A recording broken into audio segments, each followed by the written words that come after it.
तो ड्राइंग करना किसको नहीं पसंद, और हम में से काफ़ी सारे लोगों की ड्राइंग सच में काफ़ी ज़्यादा अच्छी होती है। पर क्या हो कि अगर किसी आर्टिस्ट की ड्राइंग इतनी ज़्यादा खतरनाक हो कि वो नोट की हूबहू कॉपी बना दे।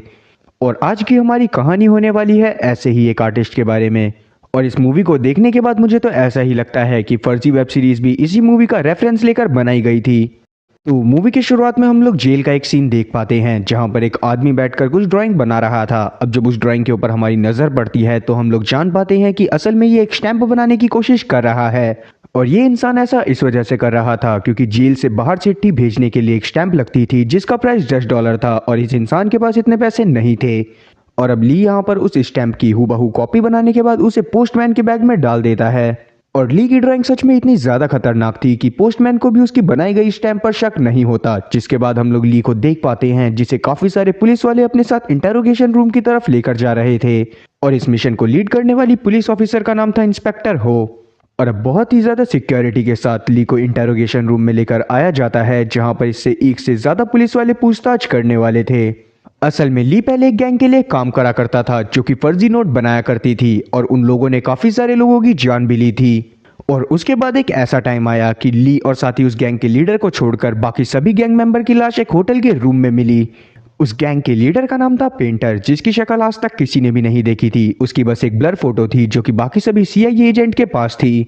आज तक पेंटर का चेहरा देखा था तो बस उसके गैंग वालों ने, और इसीलिए इंस्पेक्टर हो यहाँ पर ली से पेंटर के चेहरे के बारे में पूछने लगती है, और साथ ही ये भी पूछती है कि आखिरकार वो अभी के टाइम पर कहाँ पर होगा। अब पेंटर का नाम सुनने के बाद ली सच में काफी ज्यादा डर गया था, और वो सीधा ही हो से बोलता है कि पेंटर सच में काफी ज्यादा दिमागदार है और उसे ये बात बहुत अच्छे से पता होगी कि अभी के टाइम पर मैं तुम्हारे साथ हूँ, और इसीलिए हम लोगों की जान अभी खतरे में है। इतना बोलने के बाद ली यहाँ से भागने की कोशिश करता है, और साथ ही वो बाकी सभी पुलिस वालों को भी यहाँ से भागने के लिए बोल रहा होता है। लेकिन तब इंस्पेक्टर हो के साथ ही इसे पकड़ते हैं और इसे अपने साथ रिमांड रूम में ले जाकर इसकी अच्छे से खातिरदारी करते हैं। असल में इन लोगों ने ली को इस वजह से पकड़ा था क्योंकि जिस दिन होटल में बाकी सभी गैंग मेंबर की लाश मिली थी उसी दिन वहां पर ली का ब्लड भी पाया गया था, और ये चीज अभी की डीएनए रिपोर्ट से भी साबित हो जाती है। तब ली यहाँ पर सभी लोगों को समझाने की कोशिश करता रहता है कि पेंटर उसे फंसाने की कोशिश कर रहा है, लेकिन कोई भी इसकी बात को मानने के लिए राजी नहीं होता। तभी यहाँ पर हम लोग एक और नए कैरेक्टर से इंट्रोड्यूस होते हैं जिसका नाम है यून, जो कि सच में काफी बड़ी पेंटर थी। और अभी के टाइम पर ये अपने लॉयर के साथ ली की बेल को करवाने के लिए आई हुई थी, और साथ ही लॉयर अपने साथ काफी सारे हाई अथॉरिटीज के सिग्नेचर भी लेकर आया था ताकि पुलिस वाले इसको कुछ भी ना कहें।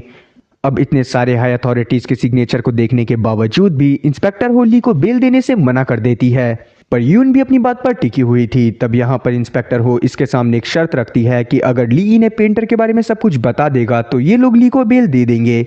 इस पर यून बहुत आराम से मान जाती है, जिसके बाद वो ली से बात करती हुई उसे कन्विंस करने की कोशिश करने लगती है कि वो पेंटर के बारे में सारी सच्चाई पुलिस वालों को बता दे। इस पर ली भी मान जाता है, और अब जब ली सब कुछ बताना चालू करता है तो इसी के साथ ये कहानी भी पास्ट में जाती है जहां पर हम लोग देख पाते हैं कि ली और साथ ही इसकी गर्लफ्रेंड युआन एक सिटी में रहा करते थे, और पेशे से ये दोनों ही पेंटर थे। फर्क बस इतना था कि युआन जो पेंटिंग बनाती थी वो अपने मन से बनाया करती थी, वहीं ली जो पेंटिंग बनाया करता था वो बड़े आर्टिस्ट की हूबहू कॉपी बनाया करता था। और इसीलिए बाकी लोग ली के मुकाबले युआन की पेंटिंग को ज्यादा पसंद करा करते थे। लेकिन ली की पेंटिंग में हमेशा बहुत ज्यादा परफेक्शन रहा करती थी, क्योंकि यही उसकी खासियत थी कि अगर वो किसी चीज को एक बार देख लेता था तो उसकी हूबहू कॉपी बना सकता था। और एक दिन जब ली पेंटिंग बना रहा था तभी इसके पास एक आदमी आता है जो कि इसे एक बहुत बड़े आर्टिस्ट की पेंटिंग की नकल बनाने को बोलता है, जिस पर ली भी मान गया था। जिसके बाद वो कुछ ही समय में उस पेंटिंग की नकल बनाकर तैयार कर देता है।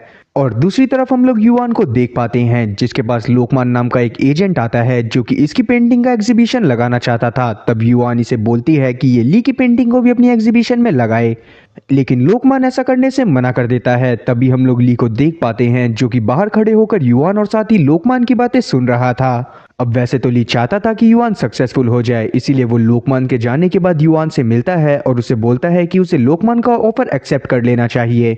वहीं हम लोग उस आदमी को देख पाते हैं जिसने अभी कुछ समय पहले ली से एक पेंटिंग बनवाई थी। तब वो उसी पेंटिंग को लेकर एक सेंग नाम के आदमी के पास जाता है जिसको वो पेंटिंग बेचने की कोशिश कर रहा था। पर सेंग को क्योंकि पेंटिंग के बारे में सच में काफी ज्यादा नॉलेज थी, इसीलिए वो देखकर ही पहचान जाता है कि ये पेंटिंग नकली है। पर जिस परफेक्शन के साथ इस पेंटिंग को बनाया गया था वो चीज देखने के बाद सेंग इसके आर्टिस्ट से जरूर मिलना चाहता था, और इसी तरह से सेंग की मुलाकात होती है ली से। और अब ली यहाँ पर सैंग से बातें करने लगता है, जहाँ पर इन दोनों की बातों से हम लोग जान पाते हैं कि असल में सैंग चाहता है कि ली इसके साथ काम करे, और साथ ही ये यहाँ पर ली का माइंड वॉश करते हुए इसे मोटिवेट भी करता है कि इसे अपने टैलेंट को बर्बाद नहीं करना चाहिए। और ली इसकी बातों से इतना ज़्यादा कन्विंस हो जाता है कि ये अपने घर जाने के बाद अपनी सभी पेंटिंग को युआन के सामने ही जला देता है, साथ ही युआन से भी ब्रेकअप कर कर वहाँ से चला जाता है। अब आगे जब ली जाकर सैंग से मिलता है तब जाकर इसे इसके असली इरादों का पता चलता है कि असल में सैंग इससे फेक करेंसी बनवाना चाहता था, जो जानने के बाद पहले ली इस चीज के लिए साफ इनकार कर देता है, लेकिन बाद में इसे सैंग ये कहकर कन्विंस कर लेता है कि इसकी पिछली 3 जनरेशन यही काम कर रही है और आज तक वो कभी भी जेल में नहीं गई। लेकिन ली अभी भी पूरी तरह से इस चीज के लिए नहीं माना था, इसीलिए वो पहले अपने घर में जाता है जहां पर ये देखता है कि युआन भी चली गई है लोकमान के साथ, इसीलिए ये डिसाइड करता है कि अब ये पूरी तरह से संघ का साथ देगा। अब आगे जब ली जाकर सैंग से मिलता है तो सैंग यहाँ पर इसे बताता है कि पहले के टाइम पर किसी भी नोट को कॉपी करना बहुत ज़्यादा आसान हुआ करता था, पर अभी के टाइम पर यूएस गवर्नमेंट ने माइक्रो प्रिंटिंग की मदद से नोट्स बनाए हैं जिसके अंदर इतनी ज़्यादा बारीकियां हैं कि उसको कॉपी करना नेक्स्ट टू इम्पॉसिबल है। इस बात को सुनने के बाद ली डिसाइड करता है कि वो किसी भी हालत में उस नोट को कॉपी कर कर रहेगा। अब आगे यहाँ पर ली की मुलाकात बाकी के टीम मेंबर से भी होती है, जिसमें से एक का नाम था याम, दूसरे का नाम था लिवान, तीसरे का नाम था शोम और साथ ही चौथे का नाम था बैंग। अब ये नोट का सैंपल बनाने के लिए धीरे धीरे उस सामान को छोटी छोटी क्वांटिटी में जमा करना चालू करते हैं जिस सामान की इन्हें जरूरत थी। वो सामान था असल में स्टार्च फ्री पेपर और साथ ही एक खास तरह की इंक जो कि स्टार्च पेपर पर चलने के बाद अपना रंग ना बदले।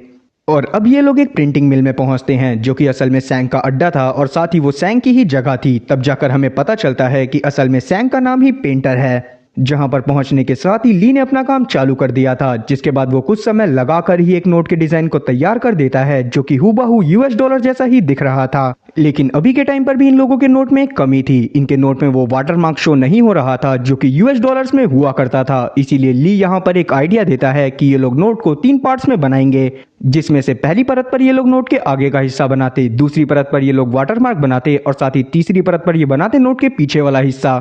लेकिन अभी भी इनके सामने एक बहुत बड़ा चैलेंज था जो कि असल में थी कलर शिफ्टिंग इंक, जो कि एक तरफ से गोल्डन दिखाई देती थी और दूसरी तरफ से ग्रीन, जो कि गवर्नमेंट अथॉरिटीज के पास ही अवेलेबल हुआ करती थी। इसीलिए पेंटर यहाँ पर एक प्लान बनाता है जिसके मुताबिक ये एक वैन के ऊपर अटैक करते हैं और इंक चुराने के बाद इसने यहाँ पर मौजूद सभी सिक्योरिटी गार्ड्स को जान से मार दिया था, जो चीज देखने के बाद ली को बिल्कुल भी अच्छी नहीं लगती।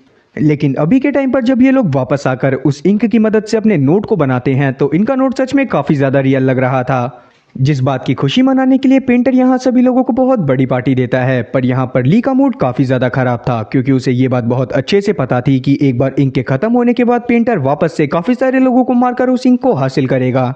इसीलिए वो ये चीज डिसाइड करता है कि एक बार काम खत्म होने के बाद वो इस टीम को छोड़कर यहाँ से चला जाएगा, जिस पर पेंटर भी मान गया था। इसके बाद ये लोग अपने नोटों की बनाई डिलीवरी अलग अलग जगह पर करते हैं जहां पर काफी सारे क्लाइंट इनसे वो नोट खरीदे थे। साथ ही इन लोगों में ये बात भी तय हुई थी कि इन सभी में से कोई भी उस नकली नोट को खुद के लिए यूज नहीं करेगा, ताकि कभी अगर नोट पकड़ा भी जाए तो ये लोग ना फंसें। और वहीं हम लोग ली को देख पाते हैं जो कि सेम बिल्कुल वैसी ही इंक बनाने की कोशिश कर रहा था जैसे इंक इन्होंने चुराई थी, ताकि इन्हें बाद में किसी और मासूम की जान लेने की जरूरत ना पड़े। जिसके कुछ समय बाद ये बिल्कुल वैसी ही इंक बनाकर तैयार कर देता है, पर अभी भी वो इंक सच में काफी ज्यादा गाढ़ी थी। इसीलिए वो डिसाइड करता है कि ये इसको पतला कर कर पेपर में यूज करने लायक बनाएगा और इस चीज में भी ये कुछ दिनों में सफल हो जाता है। जिसके बाद हम लोग पेंटर को देख पाते हैं जो कि अपने एक पुराने क्लाइंट से मिलने के लिए आया हुआ था जिसका नाम था जनरल। लेकिन जनरल के अड्डे पर पहुंचने के बाद अंदर जाने से पहले पेंटर ली को एक बटन देता है जिसकी मदद से उसने यहाँ पर एक बॉम्ब को एक्टिवेट करा हुआ था।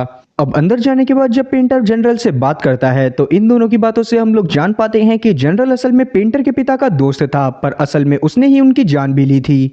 और अभी के टाइम पर पेंटर यहाँ पर कोई डील करने के लिए नहीं आया था, असल में वो यहाँ पर आया था ताकि वो अपने पिता की मौत का बदला ले सके। और इसीलिए अब ये ली से उस बटन को दबाने को बोलता है। फिर जैसे ही ली उस बटन को दबाता है वैसे ही बाहर रखी कार में एक बहुत बड़ा ब्लास्ट हो गया था और अब वहां पर मौजूद पेंटर के साथ ही जनरल के अड्डे के ऊपर काफी सारे बम दागना चालू कर देते हैं।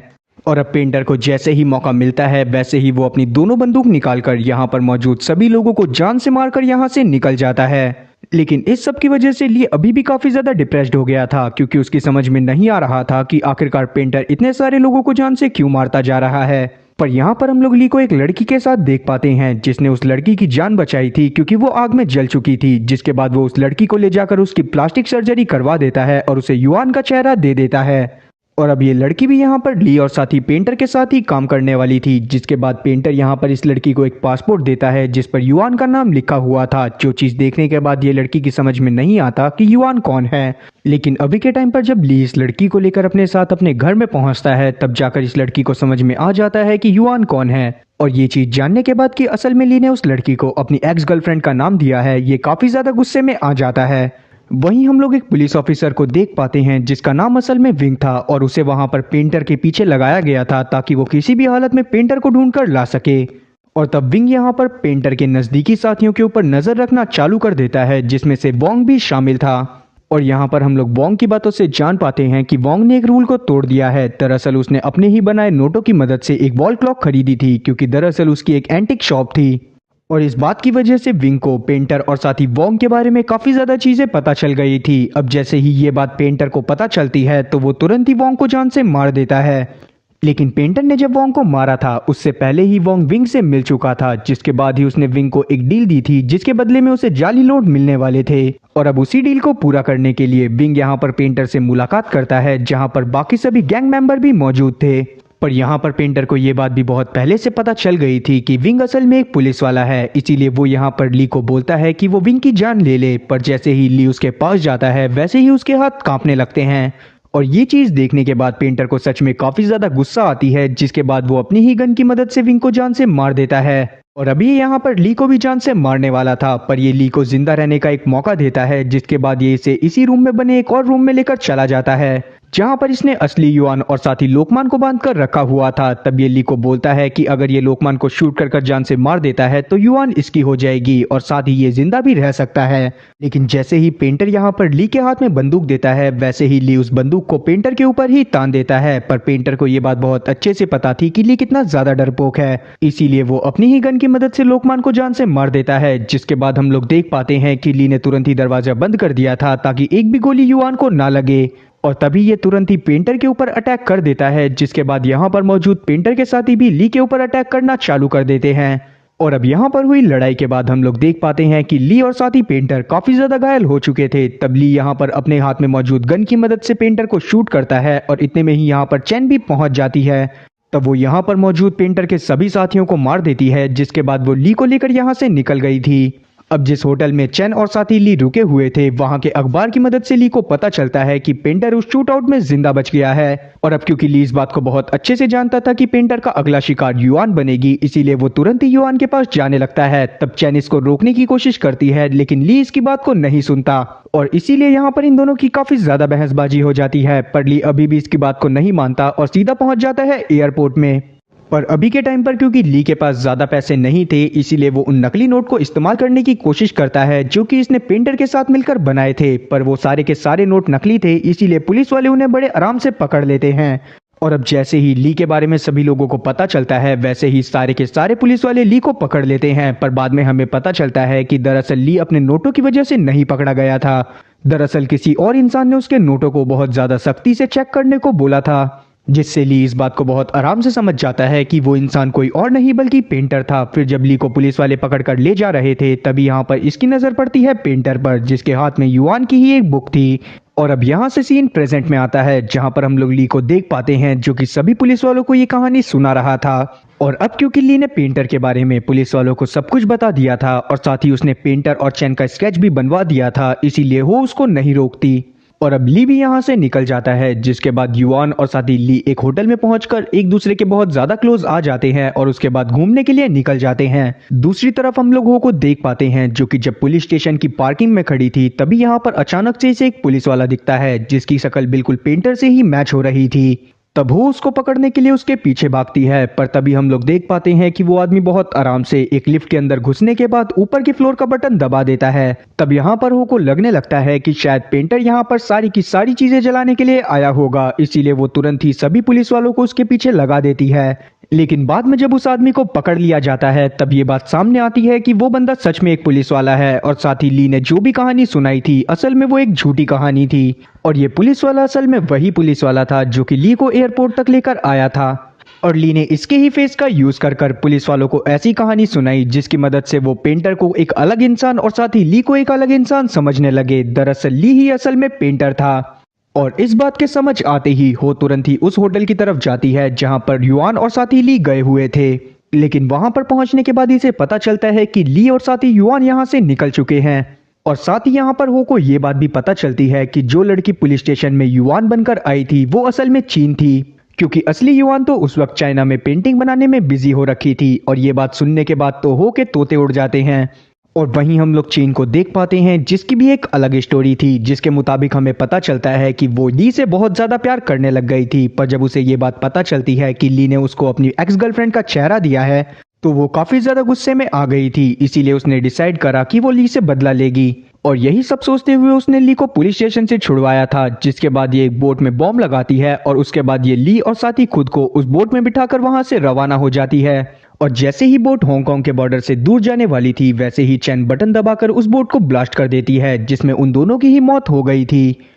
और वहीं हम लोग हो को देख पाते हैं जो कि असली युआन से जाकर मिलती है, जिनकी बातों से हम लोग जान पाते हैं कि असल में ली युआन का एक पड़ोसी था और इन दोनों के बीच में कभी भी कोई भी रिलेशन नहीं था। असल में ली यून को एक तरफा प्यार करा करता था, जिसके बाद जब उसने लोकमान को देखा तो उसे पता चला कि यून लोकमान को प्यार करती है। और इसी सब के गुस्से में उसने बाद में लोकमान और साथी यून को किडनैप कर लोकमान को जान से मार दिया। पर बाद में वहां पर पुलिस के आ जाने की वजह से ली को चैन के साथ वहां से भागना पड़ा और इसके बाद ही वो भागकर उस होटल में गया था जहां पर से पुलिस वालों ने उसको पकड़ा था। और अब जाकर होके सारी की सारी कहानी समझ में आती है, जिसके बाद ही ये मूवी यहीं पर खत्म होती है। तो उम्मीद है कि एक्सप्लेनेशन अच्छी लगी होगी। अगर एक्सप्लेनेशन अच्छी लगी हो तो चैनल को सब्सक्राइब करना, साथ ही बेल नोटिफिकेशन को भी ऑल पर सिलेक्ट करना और वीडियो को भी लाइक करना। मैं ऐसी ही और मजेदार एक्सप्लेनेशन वीडियोस लाता रहूंगा। खैर तब तक के लिए टाटा और गुड बाय।